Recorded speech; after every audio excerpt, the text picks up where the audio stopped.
Brodes Media. What is going on, everyone? Before we talk about this Eagles game once again, if you're new to the channel, make sure you smash that subscribe button. Hit the thumbs up button as well. I greatly appreciate the support. Over on Twitter, at Brodes81. That's my personal Twitter account. Hit the follow button there. And then BrodesMedia.com. I've been implementing a lot more blogs, a lot more writing content. Make sure you check that out over on the website. And with that being said, enjoy the show. What is going on, everyone? Welcome on into Sports Talk with Brodes. This is the day after a victory. The Eagles are now 2-3 on the season. And I thought the reaction was what I thought it would be, right? You have a night to sleep on it. You're really upset with Nick Sirianni. You knew that 97% of the game offensively was a complete disaster. But because this was somewhat of a season saver, there's some good vibes out there. And look, there are some positives from this. Jalen Hurts, absolutely 1,000% late in the fourth quarter, was able to be successful. And maybe that's part of who he is. We are wondering, and we're 5 games in, so there's so much more to learn about when it comes to how he approaches certain areas of the game and how he approaches certain parts of adversity, right? You get thrown all these different scenarios until you're in that moment. You don't truly know. Maybe part of the Jalen Hurts experience is this. He's not going to be special. He's not going to make all the great plays. But when it's the fourth quarter in a close game and you need a drive, everything else goes away and it's that moment. Let's do it. We have the chance. I don't know how we have the chance. I don't know what played out for us to be living in this right now, but we are.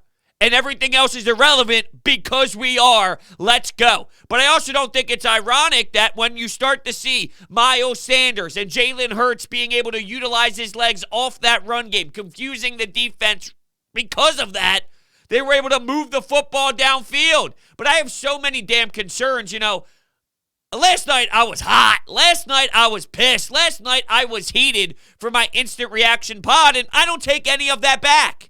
It's okay to be disgusted after a loss. After a win. It's okay to be disgusted after a win because they played losing football. That's what I meant to say, see? That's really what it felt, though. Painful, miserable, awful, pathetic.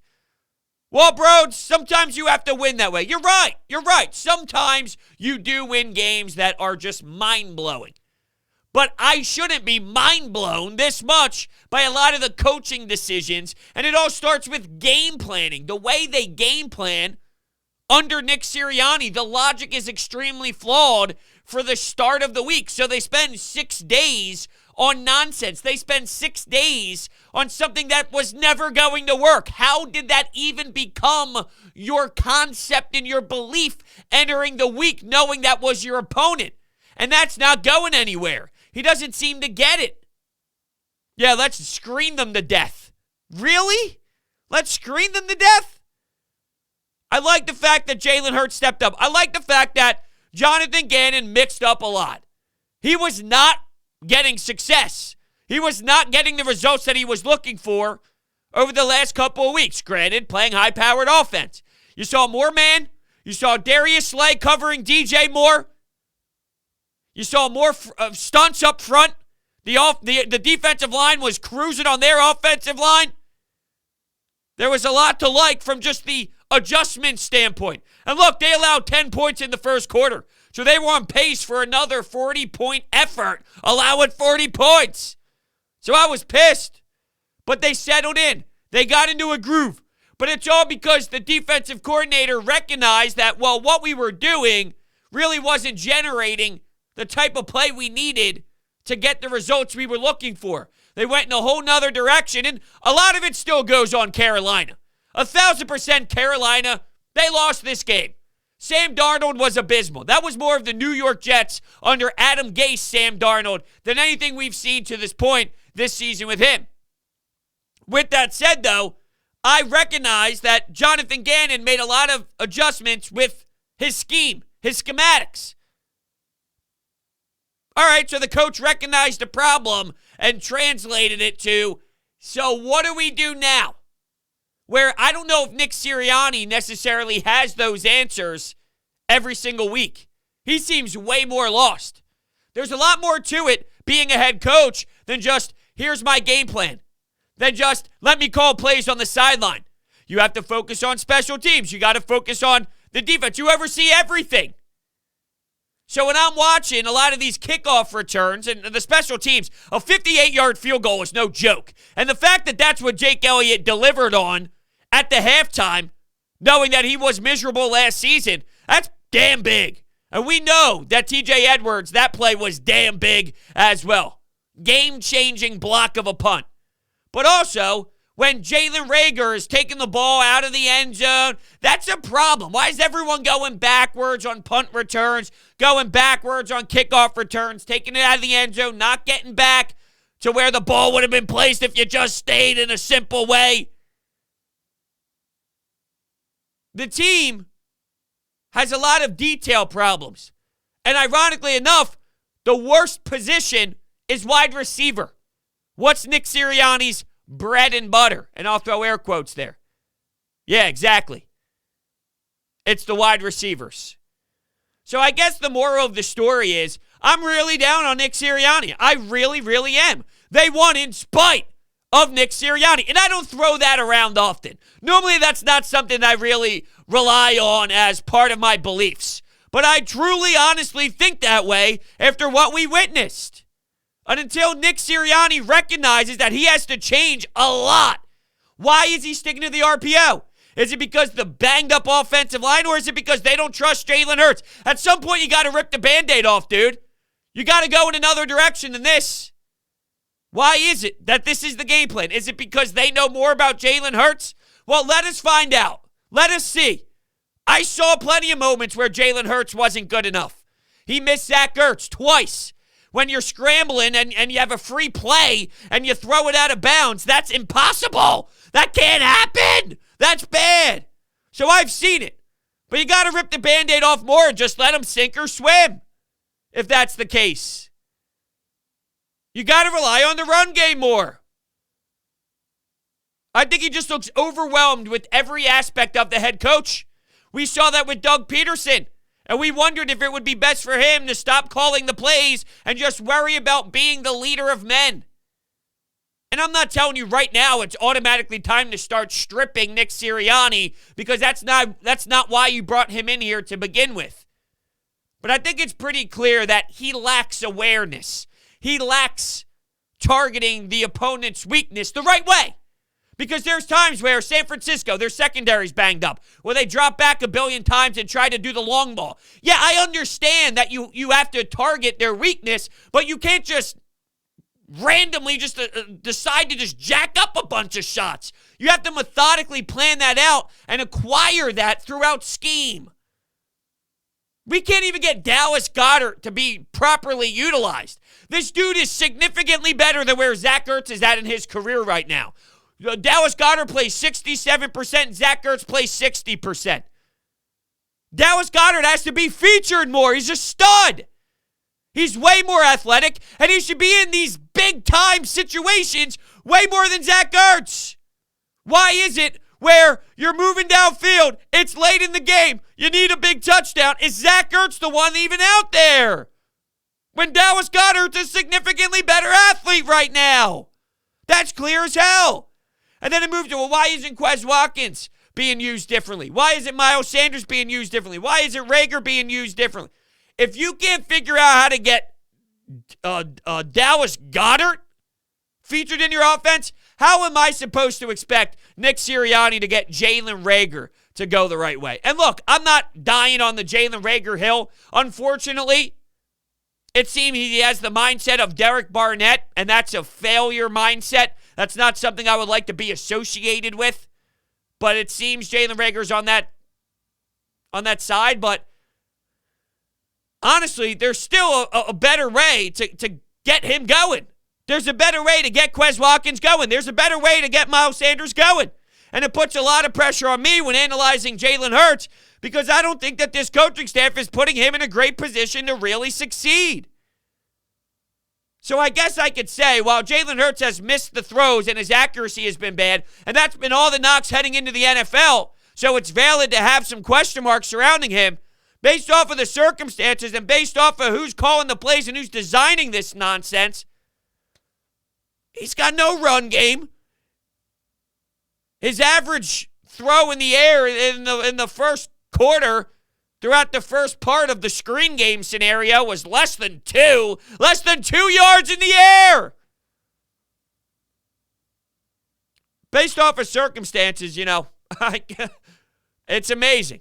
It's amazing that he looks that way. But, look, he does miss his throws, and I didn't think he had a sharp game whatsoever. And then the whole accountability thing comes in. The whole, well, just enjoy the win for the win. I'm sorry. I know they don't come around often, and this year specifically, and maybe in the next couple of years, or at least if you tie in last season with this season and maybe one more season, who knows? There's a lot of money coming off the books. There's a lot of draft capital that we're witnessing at the top 10 draft right now in the first round, which puts a huge smile on my face, so who knows? But sure, there's not going to be a lot of winning feelings. Just admire it. And I understand that there's an appreciation level for the way that they battled out there as a young core. You're young. It's hard to win in this league. Granted, it's hard to win in this league. Let's just say that. It's hard to win in this league. You're young. You're on the road. I'd say hostile environment, but there's a lot of Eagles fans there. Take it. I am taking it. I am. What I'm not going to do, though, is just pretend that 97% of the game offensively was not real. No, it was real. No, it was an issue. No, it's an actual serious problem. If you're going to break down who this team is and study the big picture approach of the Nick Sirianni era, there's no way in hell that I could only study 3% of the offensive game plan. That would be foolish. That's doing a disservice to me. That's doing a disservice to them. And that's doing a disservice to you. Ben Simmons needs to be held accountable. He's being babied. Doc Rivers needs to be held accountable. Brett Brown needs to be held accountable. Doug Peterson, Carson Wentz, they need to be held accountable. Well, then why is Nick Sirianni any different? Because they won this season. Win or lose was never about the victories, the losses, the record. It was about growth. It was about what do you have. It's about an innovative offense, young mind, creativity, explosive plays. Explosive plays. How many of those did you see yesterday? Zippo. How many times are we going to see an offensive pass interference call on the goal line? Too many. Did this save the season? Yeah, I think it did to a degree. It weirdly did save the season. This team needed it. The morale police, if you will. They really needed it. The locker room coming together, the defense having some swagger. Hopefully they can build off that. The problem is, I wish they played another team like the Panthers. It would be nice if they flip-flopped Vegas with Tampa Bay. So this week, Vegas lost 20-9 to a Justin Fields-led offense in the Chicago Bears, a team that seems more beatable this time around compared to if we were to see them in week 2 of the season or so, week 3 of the season. It would be awesome to see if there was another test game. This game on Thursday, we kind of understand you're a touchdown dog at home. Tom Brady's always going to want to annihilate the Philadelphia Eagles uniform.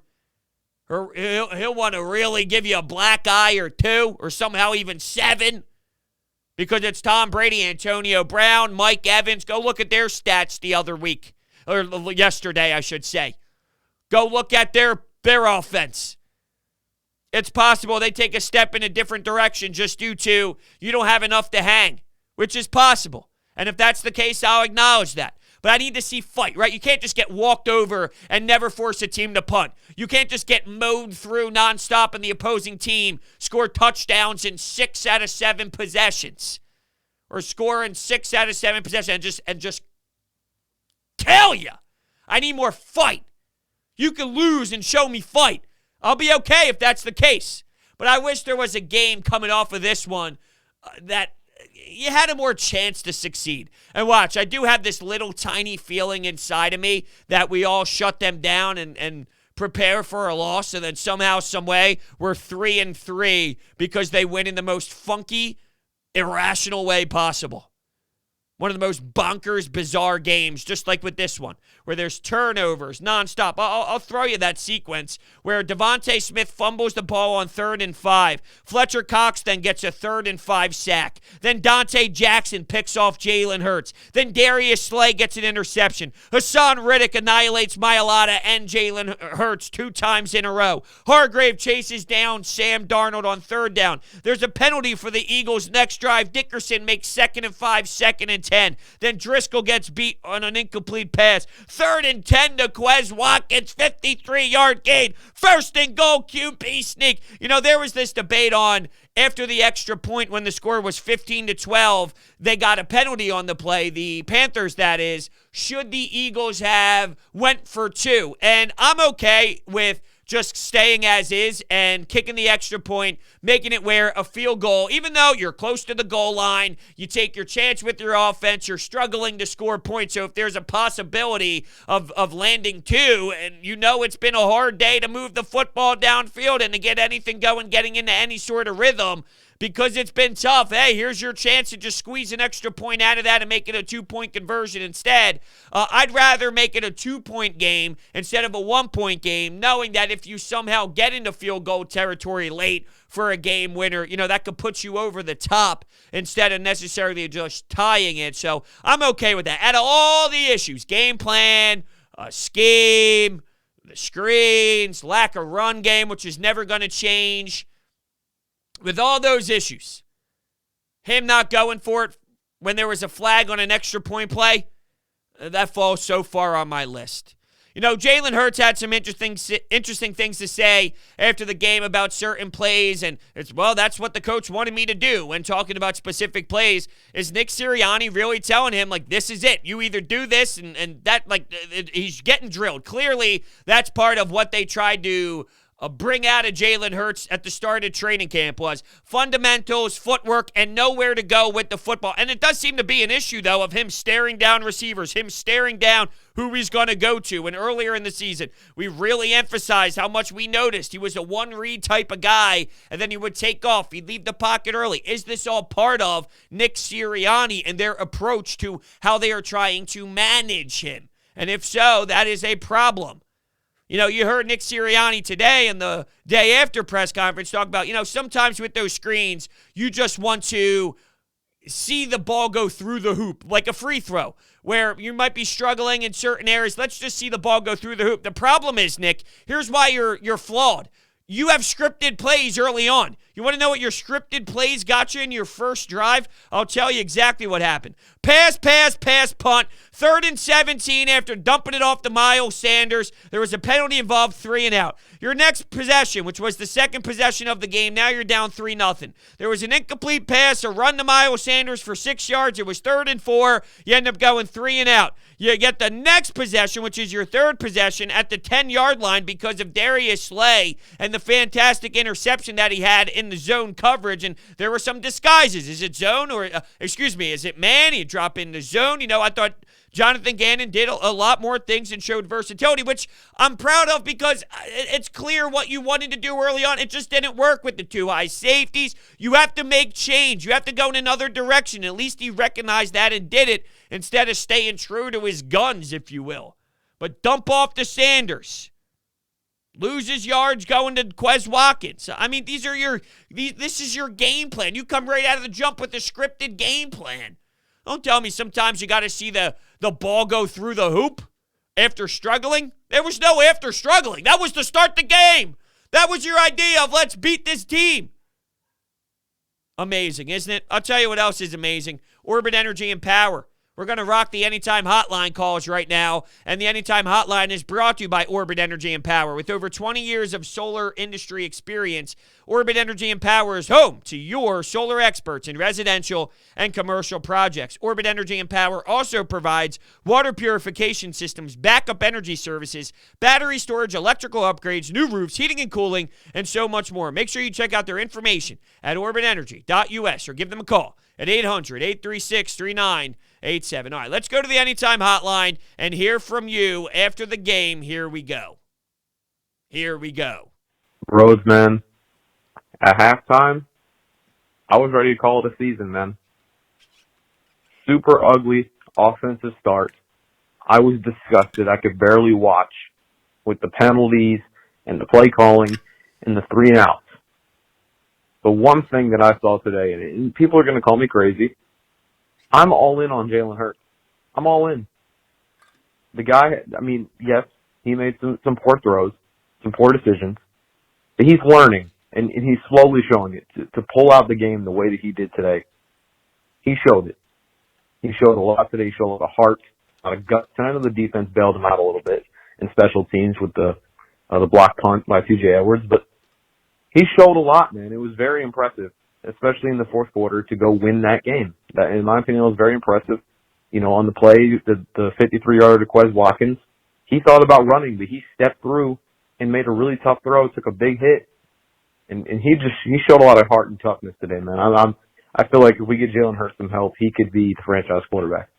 Well, I mean, I would love for you to be right. I'm not downplaying what he did at the end there, and he's clearly mentally tough, for sure, 1,000%. He's got the right approach to the game, and it doesn't seem like anything bothers him. You saw the exchange between him and Jordan Mailata. Next play. When Mailata gets beat and he gets rocked because Hassan Reddick came his way and really pummeled him from behind, Jalen Hurts goes, next play, don't worry about it. Next play, I'll be all right. Next play. And then Jordan Mailata goes up to Jalen Hurts. Next play.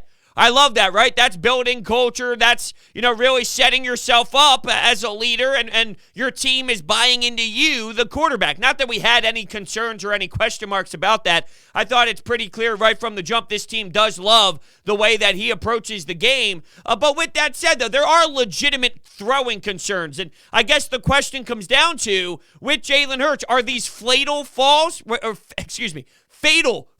where this is the death of him as an NFL quarterback, or are they manageable? Can you work around them? Does it fall in the Jared Goff or the Jimmy Garoppolo type of atmosphere where you can win with these guys, you can be successful with these guys? These guys made the Super Bowl, so there are ways around it, but these organizations and these head coaches feel like they are actually being held back by those flaws.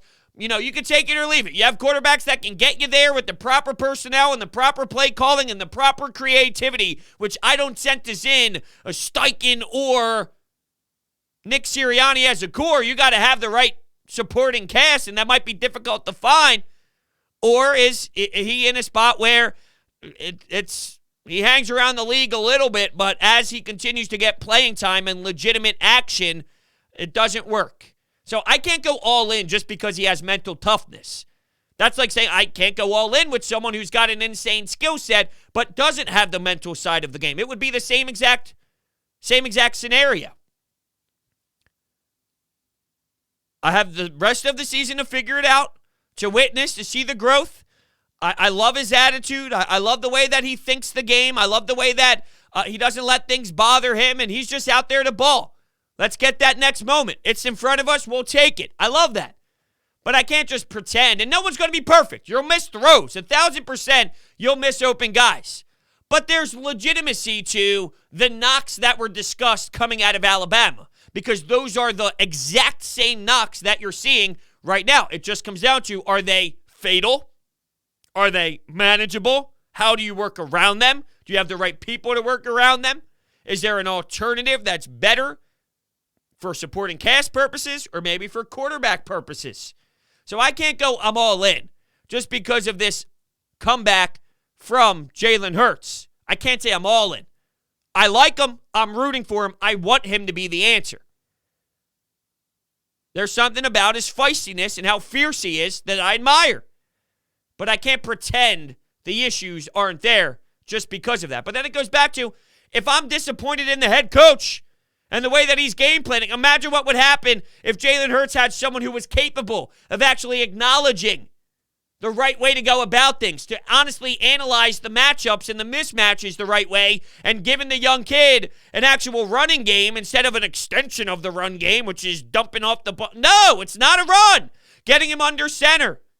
Traditionally running. How much better would he look? How much more space would be created? How much more time is there off play actions if that's the case? If you can utilize Dallas Goedert properly, Quez Watkins. Yeah, it's probably different. Yeah, it probably is. All right, what's next? Yo, bros. Man, first off, I just want to say I love the content, bro. Like, Monday through Friday, the coffee with Brodes, man, it helps me get through work, so I appreciate it. On topic of the Eagles, man, I think it was a great win. I mean, the team shows they're still good enough, but good enough for a contender? I don't think so.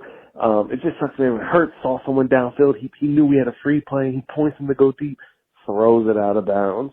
Like, it's tough, man, but hopefully Hurts just keeps growing from this, man. If he turns into something, maybe we got something next year. I hope so. See, here's the problem. And thank you so much for all the kind words. I love coffee with Brodes. I love hanging out with everybody in the morning, having my cup of coffee. You know, that's my favorite thing in this damn world is that cup. So to get to experience it with you guys is always fantastic. But here's the problem I think we're going to have with Jalen Hurts, and I even stated this before the season began.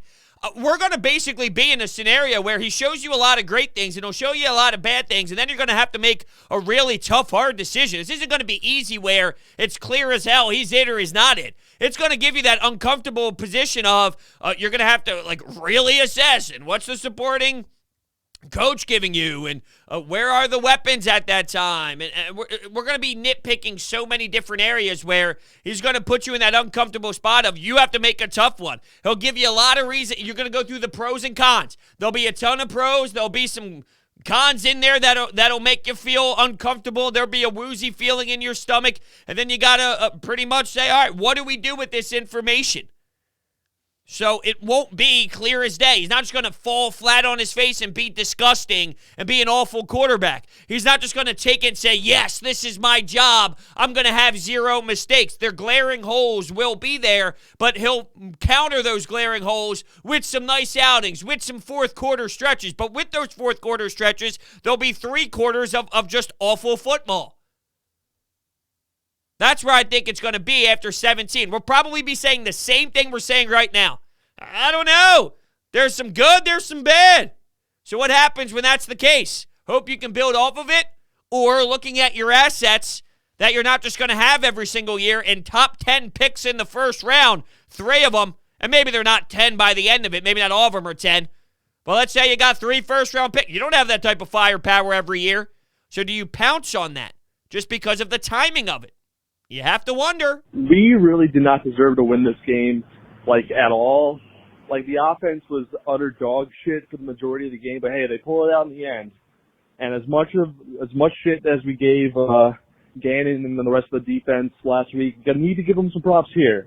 I mean, it is really weird how our defense played so badly last week and our offense was actually pretty good, and we lost, and now our offense was played really bad this week, and our defense is actually pretty good, and we win. So maybe they're not wrong when they say defense wins championships. But anyway, a win's a win, and I'll take it. Don't know how many more we're going to get for the rest of the year. No, that's fair. I understand you're not going to win a lot of football games, but at the same time, you know, it goes back to there was a lot in this game to unpack. And you can't just unpack what you want to. I'm not saying you specifically, just from more of a broad sense of the reaction that I heard today for the ones that said to calm down. It's like you can't just pick and choose what you want to unpack and keep the rest of it in the suitcase. You have to analyze it all. And as a defense wins championship type of thing, you need a high-powered offense. You absolutely 1,000% do. Some teams have both. I'm watching the Buffalo Bills and Josh Allen throw these amazing 50-yard bombs, 60-yard bombs on his back foot where he's not stepping into the throw, 2 defenders in his face, and then also they have a monster defense that's going to expose you and really run sideline. They're going to crush you. I mean, that's what it is. They're going to play within the game, sideline to sideline. They're going to annihilate you with a lot of different playmakers on the defensive side of the football. They can do it both ways. But if you have this defense and this offense, trust me, you ain't winning many championships.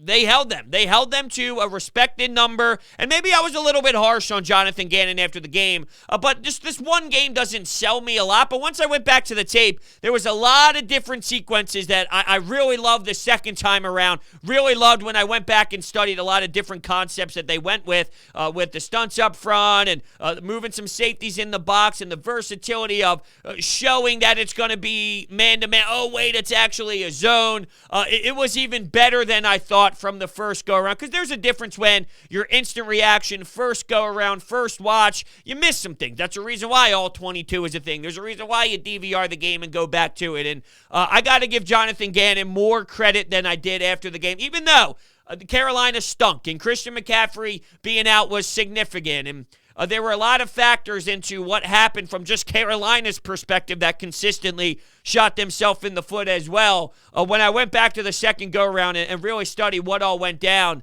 there was a lot more to it on that defensive side that I really loved. And I knew that Jonathan Gannon was better than that soft-ass zone that he really tried to throw down our throat in the beginning of this season. It's like, dude, you know that you're not putting your players in the best position to succeed. That's not – Darius Slay is not used best in zone. He should be playing man more, and they played man more. Fletcher Cox stunts up front. Let's get active with this defensive front. Now, Carolina was banged up a bit with their offensive line, but take advantage of that. Confuse them. Throw them different looks. And that was absolutely a correlation with that and Sam Darnold being a mess. But also, Sam Darnold was just being a mess at the same time as well. All right, what's next? Wow. That's all you can say about that game today was wow. I mean, let's give it up first for the defense. They rightfully have been criticized the last few weeks, but today they showed up big. I mean, they forced turnovers, they pressured Sam Darnold, and they kept the team in it. And I got to tip my hat to Jalen Hurts. He was trash for 3.5 quarters of that game, but when they needed him to make plays the most, he made some throws. He got some things done with his legs, and lo and behold, the Eagles stole a game that they probably shouldn't have won. Now, again, I don't think it's going to matter because I can't see them beating Tampa or Oakland or Las Vegas, But again, a nice win today. Lots of guts shown by the team. They could have folded up the tent and quit early, and they hung in there and won it late. You're right. You're absolutely correct with that, and I don't want to downplay that. That is something that I value, but I also value the 3.5 trash quarters that you mentioned as well, and that's why I'm very conflicted with my emotions. Trust me, if I could just wake up and put a big smile on my face and say nothing really matters at all because the end result is the only thing that impacts my life. But one, that would be a flawed way to watch sports in my opinion, and I got to look at the entire package. You're right, there is a gut check involved, and that gut check is something that this quarterback provides. He's the reason why that is the case. There is a belief system. There is an it factor. But then I go back to the head coach, and that's, but the biggest moral of the story here, my biggest takeaway is I'm really baffled by Nick Sirianni. And if we talk about Jalen Hurts and the it, whatever the it is, and how we define the it factor, when I watch Nick Sirianni, I think it's genuine, his approach to the game, and he could probably learn from some of these experiences, but I just don't know if he has that it factor in him. I don't know if he has that new era of electric football, that new era of creative football, innovative football. It seems like he's overwhelmed with the job of head coach. It's a big duty, and that's why when you talk about someone who's never done it before, filled with the staff that has never done it before, and then you have to play call, you have to design it, you have to take care of everything else involved. It's a lot. It's not as simple as here's your offense, go have at it. And that's where I think he's getting lost a bit. There's a lot more to it. A lot more to it. And by the way, he was speaking today about Lane Johnson, and he worded it this way. We're hopeful that Lane will be back this year. That never really crossed my mind that he would miss the season or he would not return at all. The way that that's phrased, it raised my eyebrows big time. And if that's the case, wow, I really, really am praying for Lane Johnson that everything's okay, because I always use the word scary, it seems. But, I mean, come on, we know how tough Lane is. We know how much he loves the game, loves the city. And in the middle of the season, if there's something going on to the point where he can't play because of personal matters, it's something that really is it's scary. It's scary. So I'm just really praying for him. I never thought, and maybe Nick Sirianni didn't mean it that way, and he's just answering like, yeah, we're hopefully he comes back this year without it really being brought to that level. But when it's phrased that way, it raised my eyebrows of, I never really thought it would be that long. I've just been always hoping that everything would be okay and he would get everything handled that needed to be handled. But I'm really praying for Lane Johnson and for whatever's happening with him.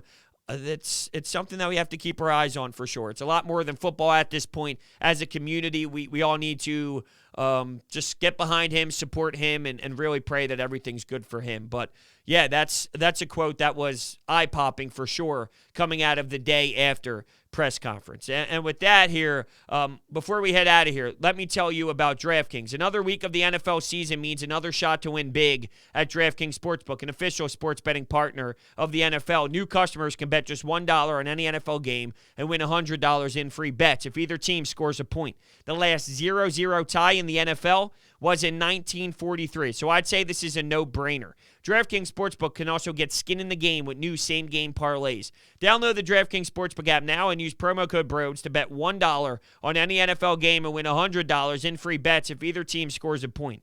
That's promo code Brodes this week at DraftKings Sportsbook, an official sports betting partner of the NFL. Must be 21 or older, Pennsylvania only, new customers only, restrictions apply. In partnership with Meadows Racetrack and Casino, see DraftKings.com/sportsbook for details. Gambling problem, call 1-800-GAMBLER. I want to thank everybody so much for listening to this episode of Sports Talk with Brodes, and I will see you next time.